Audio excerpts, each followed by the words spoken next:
Isang pinagpalang araw sa inyong lahat. Tayo po ay magninilay sa salita ng Diyos, ang pinagmumulan ng awa at tawa ng ating buhay, ang salitawa. Today we are celebrating the feast of the dedication of the Lateran Basilica in Rome. Kakaiba po ang pagdiriwang natin ngayon ng isang kapistahan. Ito ay hindi kapistahan ng mga santo, kundi kapistahan ng pagtatalaga ng simbahang basilika sa Lateran. Ito ay pinagdiriwang natin unang-una sa lahat dahil ito ang tinatawag na Archbasilica.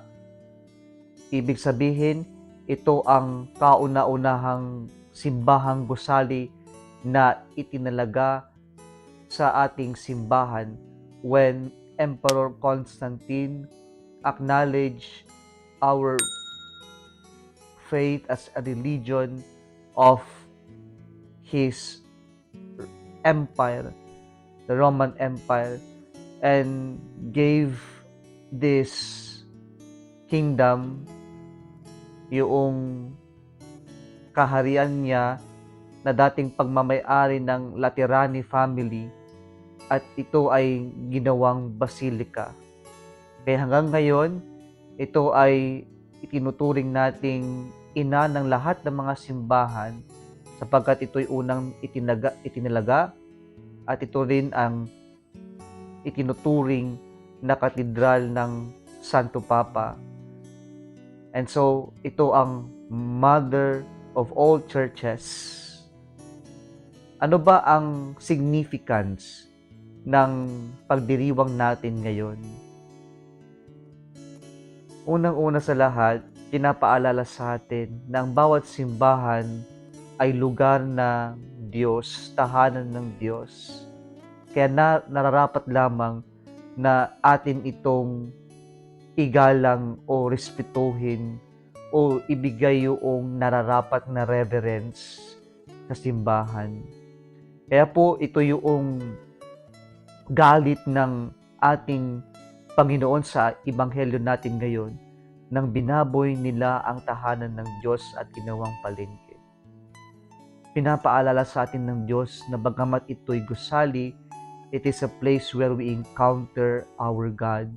And so we must give the proper reverence due to this sacred space. Sana tatuhin natin ito bilang sagrado sa ating pananalita, sa ating kilos, at higit sa lahat, maski sa ating pananamit. Makita natin o ipakita natin yung pagrespeto natin sa simbahan, sa gusaling simbahan. Pangalawa, pinapaalala sa atin dito yung responsibilidad din natin na suportahan ang simbahan. Na tayo po bilang nananampalataya at naniniwala na ang simbahang gusali ay tahanan ng Diyos where we encounter our God, then we must support our church, the upkeep of our church, the maintenance of our church. Dahil tayo ang nakikinabang, tayo ang siyang pumapasok dito. Kaya po narapat lamang na suportahan natin, tulungan natin ang ating simbahan. Panghuli po, pinapaalala sa atin ng pagdiriwang natin ngayon na tayo ang simbahan.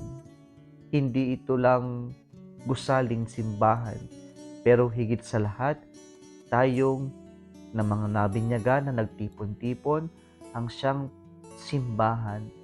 Nang tayo ay mabinyagan, naging mga parte tayo ng tinatawag na mystical body of the church. Mystical body of Christ, the church. Kaya nga po, tayo pong mga nabinyagan ang siyang bumubuo ng simbahan na to. And so we have to protect one another, we have to respect one another, and see that each one is an encounter of the presence of God. Sana po ito yung mas pahalagahan natin. Ang pahalagahan natin ang kapwa-tao natin sapagkat sa kapwa-tao natin na yan ay ating nai-encounter, nakikilala ang Diyos. Tayo ang simbahan.